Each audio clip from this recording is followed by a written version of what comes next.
Spoilers ahead. Watch out, and take care. The movie begins with Eddie Deacon, a former Marine captain, applying for a job at an outsourcing company. The interviewer determines he's unfit for available positions, due to his emotional vulnerability since leaving the Marines. Visibly disheartened, Eddie shares with the interviewer that he has been out of work for a year, and needs to sustain his family. The interviewer calls him back, mentioning a job opening for a mall security guard.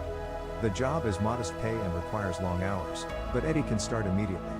Eager for any opportunity, he instantly accepts the offer.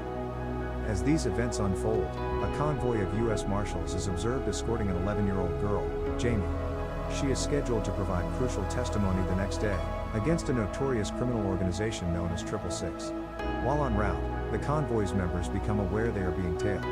Not long after this realization, they find themselves ambushed by a highly trained and heavily armed group of mercenaries, who launch a calculated attack on their convoy. During the chaos, one of the U.S. Marshals urgently instructs Jamie to flee into the surrounding woods and find assistance. Tragically, even though the entire team of Marshals lose their lives, Jamie manages to elude capture. When the mercenaries become aware of her successful escape, they quickly clean the scene, erasing all evidence of their involvement. These mercenaries are not just armed with heavy-duty weapons, they also possess cutting-edge technology that aids them in executing their illicit activities with precision. Returning to Eddie, who is visibly troubled, calls his wife to inform of his new job as a security guard. He greets his daughter, who he has not seen for a long time, and wishes her the best. When he arrives at the mall, he is welcomed by the mall's head security guard, Vance. Vance introduces him to the other three guards, Ruby, Mason, and Johnny, who are all friendly. Experiencing intermittent issues with the mall's security system, Vance initially dismisses the glitches due to adverse weather conditions. To better acquaint Eddie with the environment, Vance provides him with a security uniform, and gives him a comprehensive tour of the mall's layout. During the tour, Eddie expresses his curiosity about the need for 5 security guards, when the mall is not operational. Vance explains that the mall had recently been the location of a deadly robbery, and the broader city is struggling with a wave of gang-related criminal activities, necessitating the heightened security measures. Vance quietly has a crush on Ruby, a co-worker who likes to drink. Eddie starts his shift, and while patrolling, he sees Jamie banging on the mall doors, begging to be let in. Acting impulsively, Eddie opens the door, and a frantic Jamie rushes in, only to faint shortly after.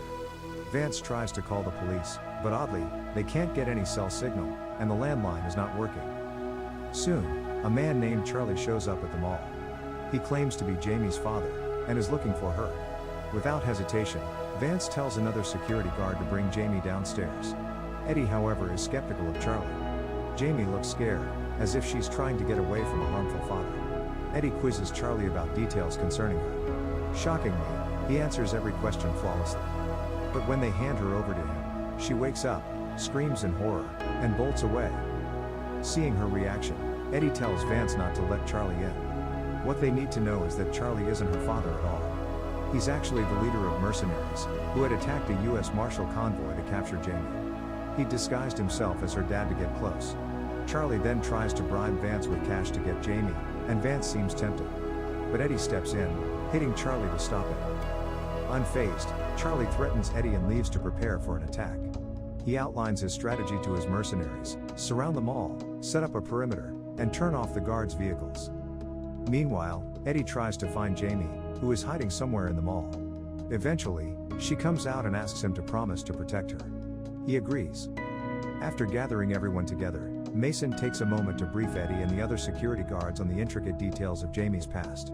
Her father had been a financial operative for a drug cartel, but ultimately chose to betray them, divulging their illicit activities to the authorities. This courageous act led to his untimely death. Jamie, who had secretly witnessed the entire horrifying event, is now a protected witness, scheduled to testify against the criminal organization. To ensure her safety within the confines of the mall, Eddie stows her away in a sequestered storage room. He maintains a line of communication with her through a walkie-talkie, instructing her to keep the door securely locked, and to abstain from opening it for anyone. Vance and the other guards are frightened, aware that Charlie's gang had taken down highly trained government agents. However, Eddie, an ex-Marine, stands fearless, strategizing and instilling calm in the team. Together, they whip up homemade bombs and set traps to defend the mall. Charlie launches his attack, deploying a sniper through the roof, while others try to break in through the back door. Eddie successfully takes down several mercenaries with Vance and the others. Despite these efforts, the sniper infiltrates the mall and sets his sights on Vance. Just in the nick of time, Ruby shows up to save him. Charlie orders his forces to withdraw, instructing them to clean up and prepare for the next onslaught. Eddie and the security team recalibrate their defense, positioning Vance, Ruby, and Mason at each entry and exit. Johnny gets the job of signaling any passing police patrols with a flashlight. Shortly, Jamie comes out of hiding and offers to help. In the meantime, Charlie and his squad manage to breach the mall's security with the help of their skilled hacker. Jamie sends an RC car toward Charlie, hoping to divert him and his gang, revealing a location that Eddie has set up for an ambush. Charlie takes the bait and directs his men toward the ambush site, promising a monetary reward for killing Jamie, and threatening harm to their families should they fail. As they arrive, one of the soldiers falls victim to one of Eddie's clever traps. Ruby doesn't hold back and lets arrows fly, hitting one of the mercenaries. However, the trained combatants strike back, severely wounding Ruby. Mason successfully takes down 2 attackers using Eddie's ingenious traps and homemade weapons, then gathers their rifles for further use. On the walkie-talkie, Eddie checks in with his team, relieved to find out everyone is still alive. He tells Mason to hold his position, while he goes to collect the rifle. However, mercenaries pinpoint Eddie's location, and force him to run for his life. Just then, a police patrol car pulls up to the mall's entrance. Johnny tries to signal the police, but his flashlight malfunctions. This forces him to abandon his hiding spot. Tragically, a sniper on the roof spots Johnny, and kills him before he can reach the patrol car. Realizing the urgency, Eddie sends out a call for his co-workers to convene at the toy store for a strategic regrouping. Under the watchful eyes of Charlie, who is monitoring the situation through CCTV, Eddie manages to neutralize one of the mercenaries, and clear the area of other threats. Vance and Ruby emerge from their hiding spots, but are instantly caught in an ambush. Ruby heroically urges Vance to make a run for it, while she provides covering fire. Just when the mercenaries pinpoint Mason's location and are about to execute him, Eddie arrives in the nick of time, eliminating the immediate threat. Eddie, Mason, Vance, and Ruby successfully regroup at the toy store, and take cover. Infuriated by the turn of events he's witnessed, Charlie resolves to eliminate the entire group. Ruby's injuries prove too severe, and she succumbs, leaving Vance shattered, mourning the loss of his love, who had saved his life. Eddie gives Jamie a doll with a concealed weapon inside, instructing her to hide.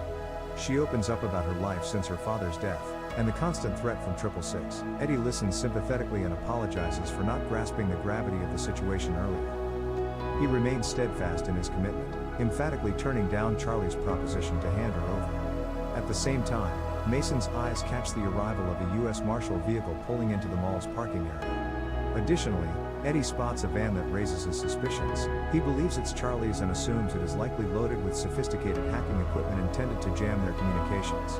Eddie chooses to take action and leaves the toy store through the back, to rendezvous with the marshals, entrusting Vance with the responsibility of guarding the front entrance. Vance is forced to engage in a gunfight with mercenaries who have broken into the toy store. Meanwhile, the marshals point their guns at Eddie.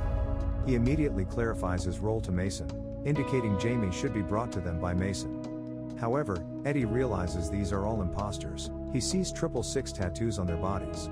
Just then, Mason is fatally shot as he exposes himself while helping Jamie, who narrowly escapes. As the remaining mercenaries begin to attack Vance, he fights off their attacks, but is severely wounded.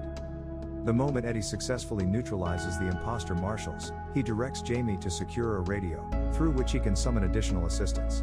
Overhearing this conversation through his walkie-talkie, Charlie orders the remnants of his mercenary team to eliminate Eddie, while he focuses on capturing Jamie.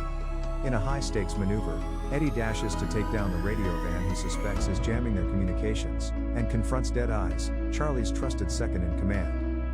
Following a grueling intense battle, Eddie gains the upper hand and subdues Dead Eyes. He then kidnaps a motorized trike nearby, and uses it as a battering ram to turn off the radio van. Retrieving a firearm from Vance's vehicle, Eddie eliminates Dead Eyes and a lurking sniper. However, he sustains injuries.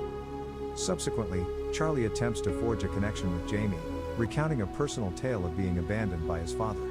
He presents her with an offer. In return for her silence, he vows to take care of her. Just when it seems Charlie is about to end Jamie's life, injured but still determined, Eddie appears. Although Charlie tries to lure Eddie by offering him money, he remains unwavering in his resolve.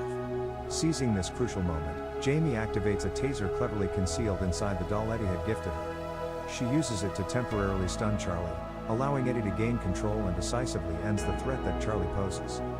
As soon as Jamie makes contact with the real police, they arrive and prepare to take her to safety. She hugs Eddie gratefully before leaving.